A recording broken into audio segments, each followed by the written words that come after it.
Just over there, sheltered under the lee of that mountain, lies the world's most surprising resort, home to Saudi princes, Hollywood stars, European royalty, billionaire tycoons, multi-millionaire footballers. Their combined wealth adds up to more than most South American countries.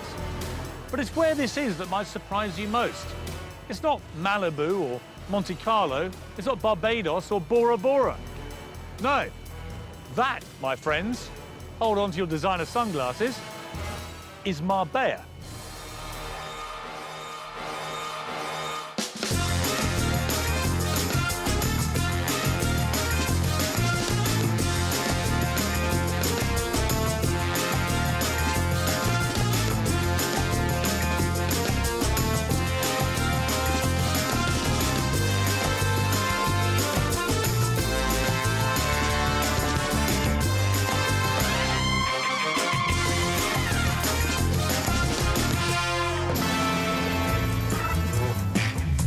Marbella is a classic contradiction, a tale of two cities. You'll probably know one of them from the tabloids. Boozed up Brits abroad. Where's the champagne spray party, silly? Well, the thing is, you don't drink it all, so what else is there to do? Vice Central. It's pretty ugly, but how much is it? 16,000 euros. 16,000 euros for a handbag? It's stuffed with million-pound mansions. We don't like big houses. You don't like big houses? What's this? Overflowing with luxury boats, oozing with flash cars, and has more than a few resident billionaires to go with them. This has got to be 10 million quid's worth, doesn't it? Could be.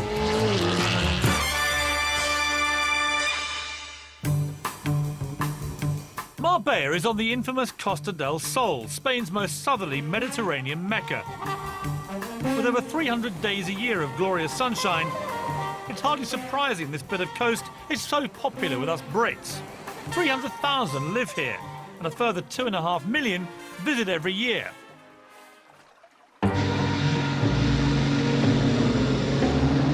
I'm driving the Golden Mile. It runs east-west alongside the Med and links Marbella's past and present.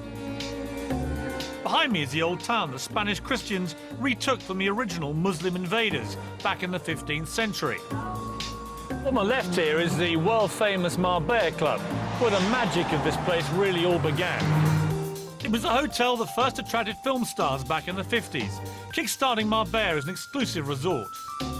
Up here you have the mosque that was built by King Fahd of Saudi Arabia as a gift to the local people. And tucked up there you have the famous White House, which again King Fahd built as his summer residence. The Saudis still come every summer, spending millions on their annual holiday. All along here is Gulf Valley. There are more courses per head in Marbella than anywhere else in the world. And tucked away behind those trees, suitably furtive, is Milady Palace, where he or she can indulge their wildest fantasy. And if you're wondering why it's called the Golden Mile, well, there's one very good reason. Square metre per square metre, this place is more expensive than even London's Mayfair. If Marbella were a goose, then this really is the golden egg. So what kind of person has a home here? And just how rich do you have to be to live on the front row? I've been invited to take a look inside L'Oriana, reputedly one of the most impressive of Marbella's mega mansions. My guide is John Davis. John, how are you? Welcome. Welcome to L'Oriana. I'm looking forward to this. John is a property developer who creates these seafront havens and manages them for the wealthy owners. Wow, look at the chandelier. I mean, let's cut to the quick here. What would that cost? About £150,000. And what about this sort of tapestry here? That's a very special one. There's 3 of those in the world, and that's got over 1.25 million stitches a square metre. And what would that have cost? I think it's valued between 350,000 and 400,000. Wow. But that's just chicken feed. The rest of the carpets in the house cost a whopping £2 million. Thank goodness I didn't step in anything on the way. I'm not allowed to tell you who owns this place. Suffice to say he's a British Knight of the Realm who's worth more than the Queen. And yet he only comes here for his summer holidays. The rest of the year, he lets it out. The colours are good today with the sea. Beautiful, absolutely beautiful. The main house is just 5 bedrooms, but there's a 3-bedroom holiday cottage under the lawn with his own pool and a grotto for the kids. A further 4-bedroom guest house in case friends pop round, and this, another 4-bedroom house in the gardens for the servants. Now, what have we here? Roman spa. Fully stocked gym, saunas, steam rooms, some strange bathing tool. Private cinema. Look at that. And of course, if you're super rich and you fall ill, what better than having your own little private hospital? So these aren't, are they? Oh, they're not real gold, but they're very expensive taps. Like what? Well, I would say for the main 4 or 5 bathrooms in the house, you're going to spend over €250,000. On taps? On taps, yeah. So, John, here's the master bedroom, and I could quite happily wake up to this every morning. Not bad, is it? And this is the view you would wake up to. Spectacular. Unbelievable. And tell me, as we stand here, I mean, if this was to go on the market tomorrow, what would it cost me? Very hard to value, Piers, but all I can tell you is it generates a very good rental income. Like what? It's been renting out for 15,000 to 20,000 euros. A month? A day. A day? Yeah. 20,000 euros a day? In the high season, 20,000 a day, low season, 15,000 minimum. And who pays that? I mean, what type of person? There's people. So taking that rental income as my guide, my calculations value this property at a staggering £70 million. Not exactly cheap, but even half the price. And if you want a glimpse of the kind of people who can afford that, you may want to try the port. We're coming now to the other end of the Golden Mile, the place that most Brits might assume is the real Marbella, and that's Puerto Banus, with its fabulous, famous harbour. It's here that you'll find the glitzy bars and chic restaurants. Since its opening in 1970, Puerto Banus has been associated with conspicuous consumption and sophistication. This is Bond Street with a tan.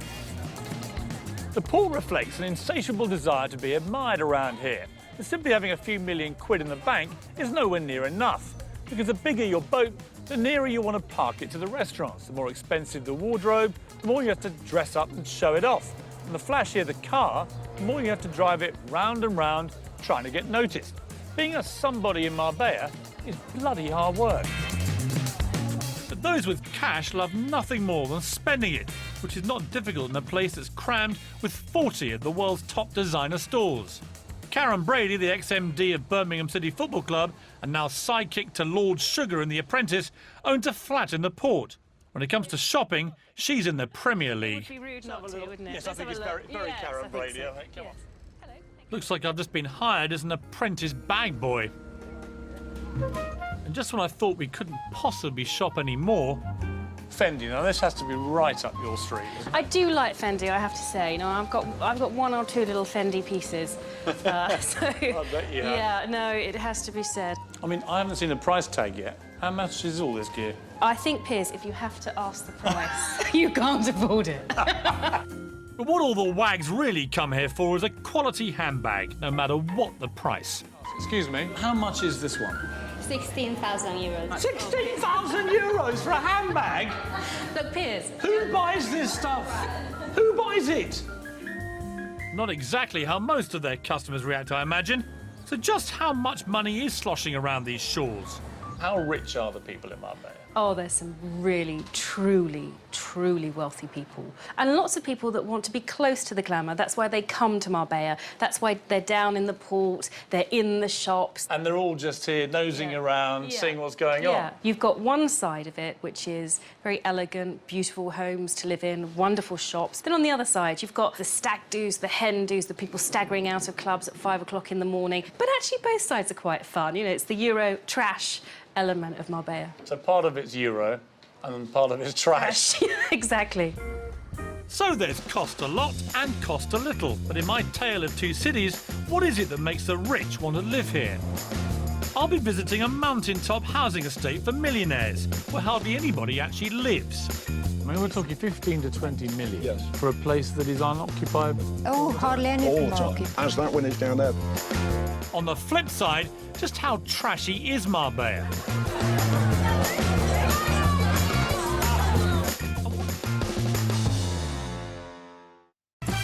If you're super rich and fancy living in the sun, there are a number of options. There's Monaco for the snobs, for refined sophistication, the south of France, for exotic paradise, Barbados, and for raw excitement, you can't beat Miami. But Marbella, that's always struck me as a kind of poor man's Saint-Tropez. where lobster-red Brits come to guzzle their beer, scoff their chips and read their daily current bun. So why is it that people who can afford to live anywhere on Earth come in such numbers to live in Marbella? Well, for one thing, there's the weather. Marbella has a near-perfect microclimate with average temperatures of 20 degrees. All well and good, but if you're a multi-millionaire, you don't want to be scrapping over your sun lounger. You want exclusivity, security, and the chance to lord it over everybody else. Well, head into the hills and you'll find it. Down there is La Zagaleta, one of the most exclusive housing estates in the entire world. For starters, an average plot here will set you back a cool 4 million quid, a pretty penny for a chunk of hillside. But once you've built your luxurious mansion, you can probably expect to double your investment at the very least. It seems some places are just recession-proof. Construction is frenetic here, and property values rising all the time. It measures 2,200 acres and has 50 kilometres of road crisscrossing it. It also boasts 2 golf courses, stables, tennis courts, a bowling alley, a gourmet restaurant and a nightclub. But here's the weird thing about it. Most of the houses there remain empty all year long. Their owners only use them for about 2 weeks of the year, which I guess makes it Butlins for the billionaire.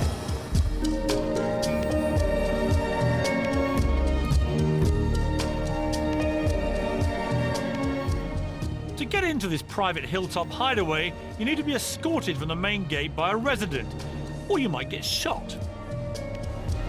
It's the little things like 24-hour armed security, dog patrols, CCTV and a barbed wire perimeter fence to make a multi-millionaire feel secure. Inside, resident Graham Fisher is waiting to guide me the 3 kilometres to his particular slice of mountainside, where he lives with his wife Barbara, when they're not back at their Barbados residence, that is. Oh my God, look at the view. That's incredible. Isn't it? Well, that's why we bought this house, because that was the view. Graham sold his UK chemical company back in the 90s, made enough money for him and Barbara to find themselves on Marbella's super rich list, albeit near the bottom, something they're endearingly embarrassed about. Is this one of the bigger ones in the area? Not actually. Really? Where would it rank? It's one of the smallest, actually. No. It is. We don't like big houses. We're very happy. You don't like big houses? What's this? Well, we've got about 700 square metres, so what's that, 7,500 square feet of indoor living space. But you don't like big houses? But we've got pals here with 2,000 metre yes, houses. yes. So it's all relative in Marbella? Yes. Yeah. Look at the view. Huh? You've got from the Puerto Banus, Yeah. 180 degrees round to Gibraltar, and behind Gibraltar you can see Morocco. So that is actually, that's Africa? Correct. Wow. It's 20, that close. 20 miles away. You Seriously? could swim it on a good day. You could. Yes. If you're David Walliams, it's idyllic, safe and isolated. Perfect for hiding away. But all these houses are worth between 5 and 20 million. Yes. Yeah. Well, It's not easy to find one for 5. But basically, it's There's a like few a Germans. secluded If you look over oasis here- for very rich people, right? And us. Well, Graham, to be honest, I'm not scenting poverty here, Graham. And whose is that huge place just in front of us there? As far as I'm aware, it belongs to a German family, but we've never seen lights on in it. It's never in use. I mean, we're talking 15 to 20 million Yes. for a place that is unoccupied. hardly any of All them the are time. occupied. As that one is down there. And there are a few Russians here. Yeah, the mayor of Moscow. The mayor as of well. Moscow has a house. Mayor of Moscow. Would you ever sit here and think, actually, we're a bit lonely up here? Well, No, we've got well, lots of no, pals. because the English, well, we all stick together wherever we go, anywhere in the world. Well, I'd love to sit together with you. I haven't quite got the money, Barbara, to be honest with us. Oh, it's a great party house. Huh? We have some great I bet parties you do. out here. But it's, I mean, it is a very nice, secure place. That's why we feel came here, very really. comfortable. It is probably the Is most... it completely safe here? Yes. I would think it's probably one of the safest places in Europe.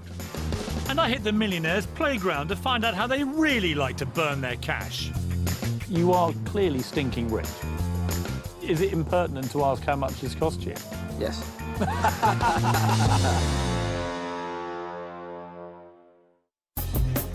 As midnight approaches, Puerto Banus becomes less swanky and more, well, you know what I mean. The sort of place you wouldn't let your daughter loose in without a chastity belt. There's no doubt that with the arrival of cheap flights a decade ago, a new type of tourist spewed forth on the plains, and they were looking for just one thing: a party. Marbella developed a Jekyll and Hyde personality. Whilst the front line has kept its upmarket glamour, the street behind has become decidedly more downmarket. It's known as the second line, and at the far end, along with the hookers, pickpockets and pushers, you'll find Lineker's Bar, a home from home to many Brits abroad. Right, ladies, now you are on a hen weekend, right? Who is the lucky hen? You are, right. Why have you come to Puerto Banus? Because it's classier than most places and we're classy ladies. Wait a minute, it's classier than most places and you're classy ladies. Ladies, with the greatest of respect, you're wearing weird tutus. It's a one-off though. So do you really think it's a classy place here? Yeah, it is. Where are you from? Now I know what you mean. The nice part though. What do you think of this place, Lineker's? It is cheap. You see, even though it may be cheesy, I can't wait to get in there. Yeah, it is. Who would you be most excited to see here? They clearly have impeccable taste. This place has suffered a crate load of criticism for lowering the tone of the port. But after tonight, I can't see what all the fuss is about. An absolutely crazy place, and yet, I have to say, undeniably good fun. They're all having a great time in there. I mean, look. Actually, maybe not. The Lineker behind Lineker's is Wayne, once famous simply for being the cheeky younger brother of Gary.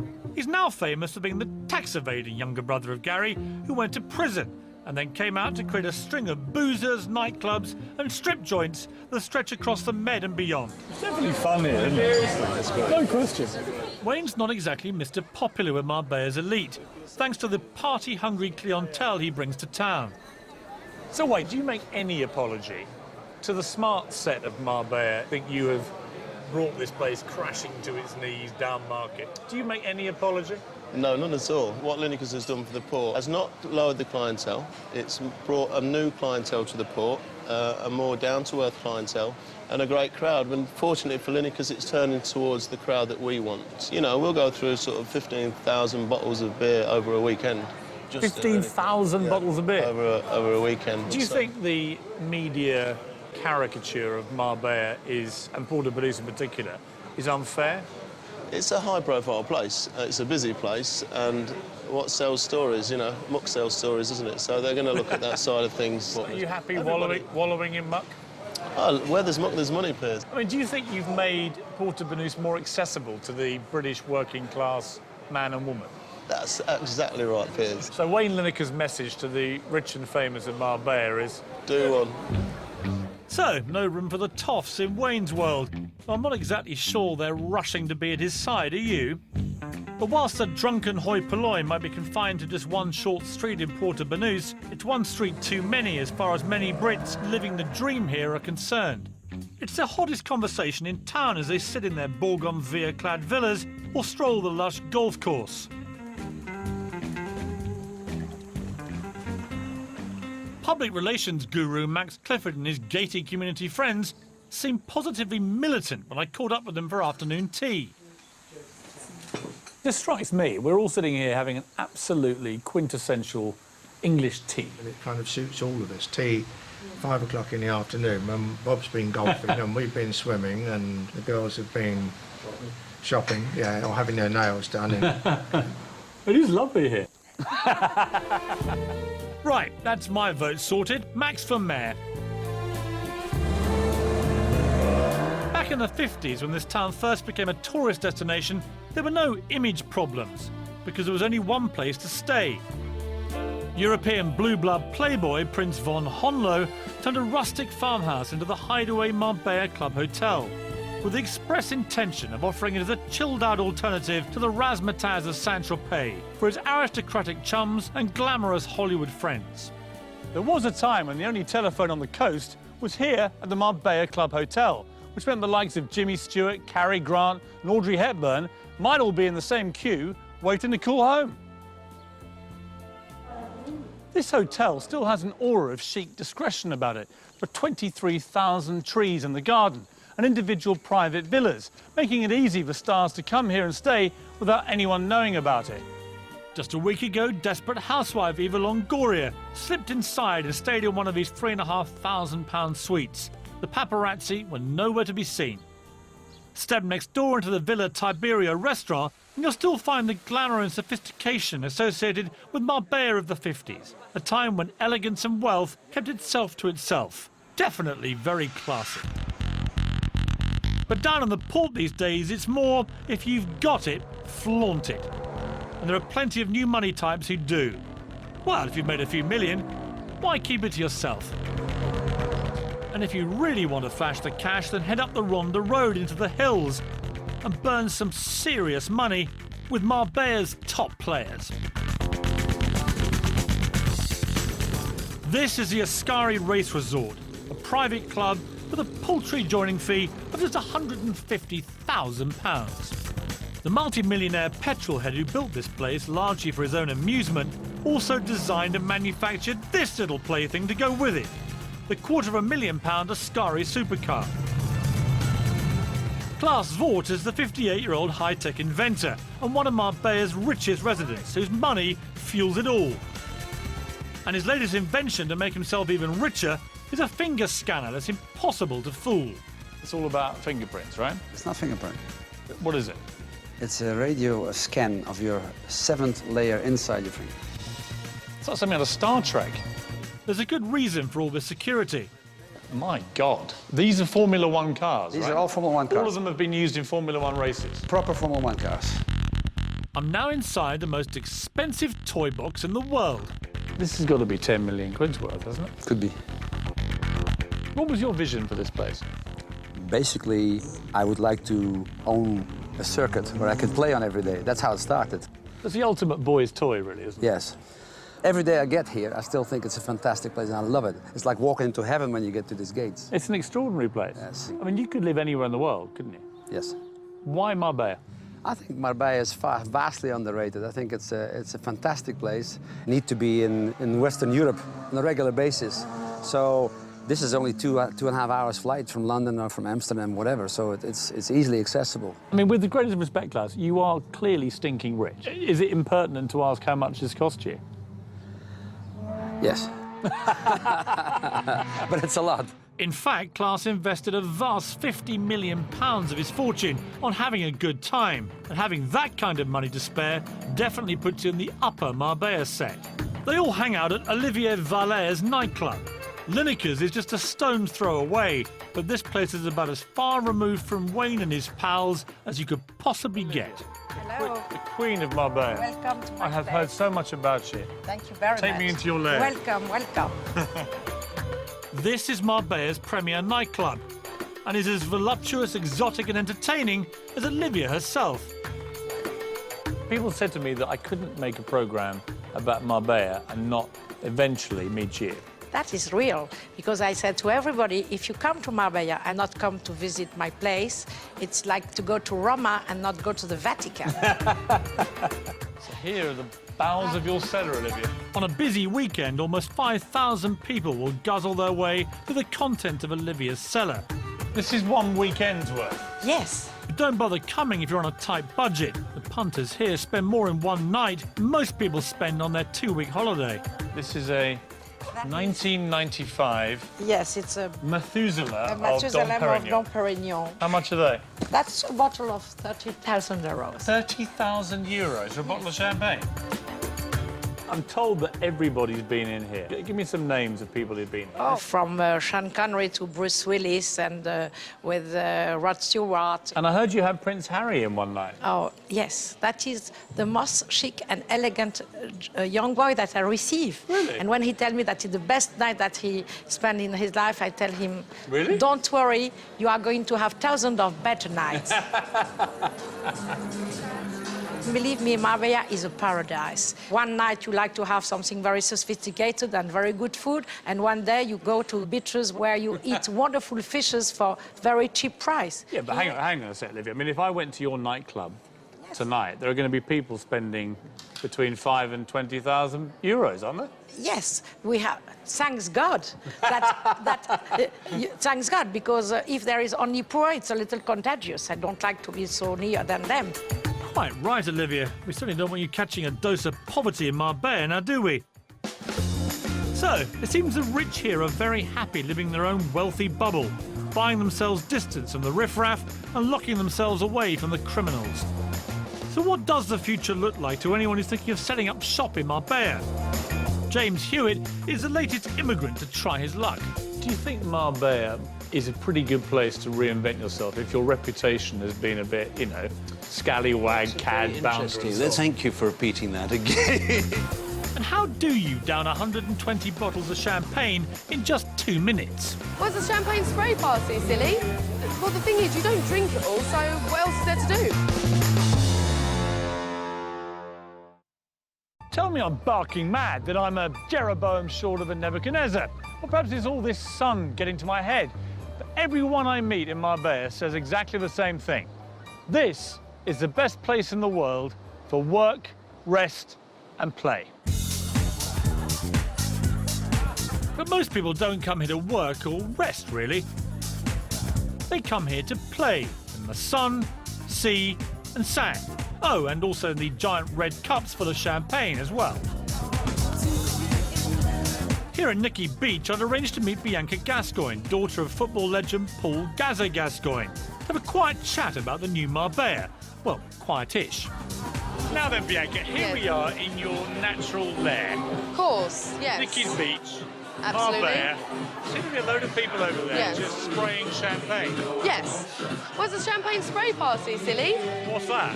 Well, a champagne spray party is basically, it says what it is on the tin. It's a party spraying champagne. So they're all buying champagne? They're all buying champagne, So how yes. I'm not too sure, because obviously... Well, let's have a look.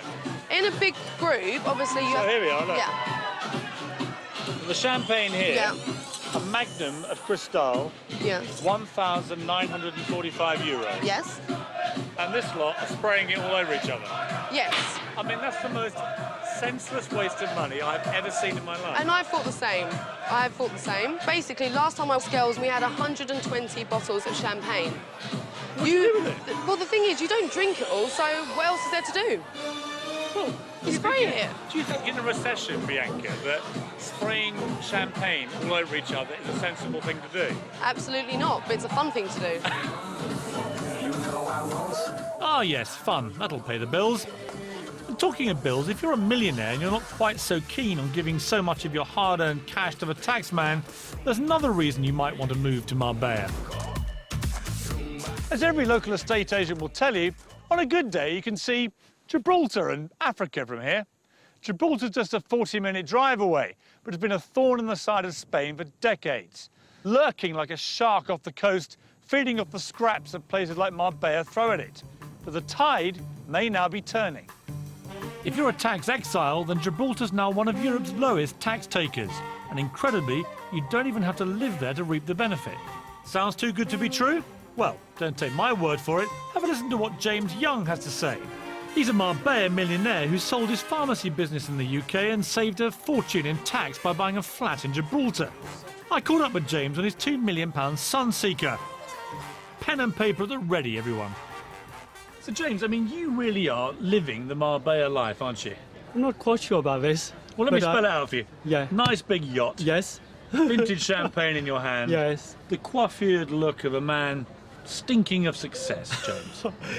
Wow. How do you plead? Guilty. Guilty, yeah. Yeah. I mean, it's maybe a daft question, but what made you leave Sunderland to come and live in Marbella? Well, before I sold the company, I took advice and applied to be a resident of Gibraltar. But you don't have to live there for any number of days as part of the deal. Exactly. I don't have to live even one day or spend one night there. Really? I can just spend my time in Marbella. So what is the tax in Gibraltar if you do that? Well, I didn't have to pay any capital gains tax on the sales price when I sold the company. Do you mind me asking what you sold it for? If A few million, yeah. So basically, Probably by buying a little place in Gibraltar, Yeah. you ended up paying no tax on that at all? Yeah, that's right. If you'd done that in England, you'd have been paying... Exactly, capital gains tax at 10%. But on top of that is the inheritance tax, which is very important to me. So by being resident in Gibraltar, what would that be now, your inheritance tax? Nothing. Really? Nothing. My assets will be passed down to my children. And if I was in England, half of it would be going to Gordon Brown. But what has Marbella got that Sunderland couldn't give you, James? Well, it's got the weather, it's got the food, I was it's actually got the joking. ambiance. I've been to Sunderland, don't worry. Yeah, right. yeah. So perhaps the reason this town is so successful is that just about anyone can come and make a life here. Armed with the idea that Marbella will accept anyone with open arms, Britain's ultimate cad traded his life in Chelsea for a new life here in the sun. This is Polo House, a high-class establishment serving tiffin to the toss. Well, actually it serves posh nosh to anyone who'll pay for it. It's owned by one of my old tabloid targets, James Hewitt. Awesome guy, James. Awesome. For him, it's a whole new lease of life, a reinvention as restaurateur rather than reality TV star, lettuce seller and all-round bounder. And let's not mention the affair with the most famous woman of all time. James, we meet again. We do indeed. Very warm welcome. In slightly more... Friendly. Yes, friendly circumstances, yeah. Do you think Marbella, more than most places, is a pretty good place to reinvent yourself if your reputation has been a bit, you know, scallywag, That's cad, very bounder interesting. and so That's on? a very... Thank you for repeating that again. Scallywag, cad, bounder. You know what I mean, though? That actually this is a pretty good place to reinvent I think yourself. anywhere is a good place to go, other than England. No, I wouldn't have chosen it for any other reason than it had potential for developing a new business. Is it a big risk for you? Oh, yes.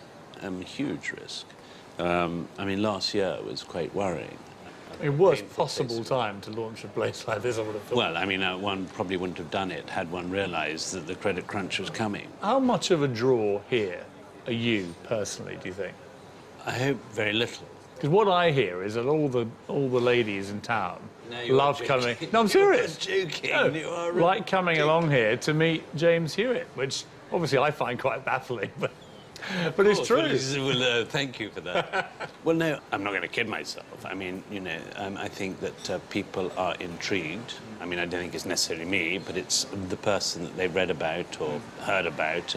But I hope they find when they've been here that they like the place and they come back. And is there a lady in the life of James Hewitt at the moment? No. No? No. No time.